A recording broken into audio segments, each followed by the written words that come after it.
அபிராமி அபிராமி அப்படி சொன்னதும் நம்ம எல்லாருக்கும் ஞாபகம் வர்றது கமலஹாசன் நடிச்ச குணா திரைப்படம். ஆனா அதுக்கப்புறம் அபிராமின்னு ஒரு ஆக்ட்ரஸ் நம்ம தமிழ் சினிமாவுக்கு வந்தாங்க. வானவில் படம் மூலமா அறிமுகமானாங்க அர்ஜுனுக்கு ஜோடியா.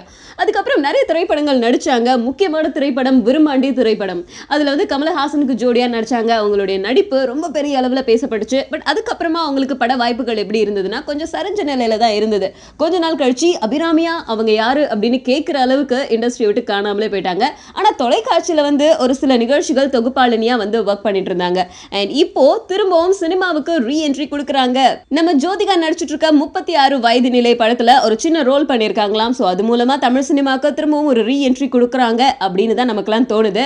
அண்ட் இதுக்கு முன்னாடி விஸ்வரூபம் படத்துல பூஜா குமாருக்கு அவங்க டப்பிங் கொடுத்துருக்காங்களாம். விஷயம் என்ன அப்படின்னு கேட்டீங்கன்னா இந்த 36 வயது நிலை படத்துடைய ஆடியோ ரிலீஸ்ல நம்ம அபிராமி மட்டும் கொஞ்சம் கிளாமரான ட்ரெஸ் போட்டுட்டு வந்தாங்க. அதாவது அபிராமியா இது அப்படின்னு கேட்குற அளவுக்கு. ஏன்னா மற்ற எல்லாருமே பெரும்பாலும் வந்து சாரி கட்டிட்டு வந்திருந்தாங்க. ஸோ அந்த இடத்துல நம்ம அபிராமி மட்டும் ரொம்ப தனிச்சு தெரிஞ்சாங்க இந்த ட்ரெஸ் மூலமா. உலகளாவிய ரசிக பெருமக்கள் இந்த படத்துக்கு கொடுக்கக்கூடிய வரவேற்பை பொறுத்து தொடர்ந்து ஜோதிகா அவர்கள் பண்ணுவாங்க.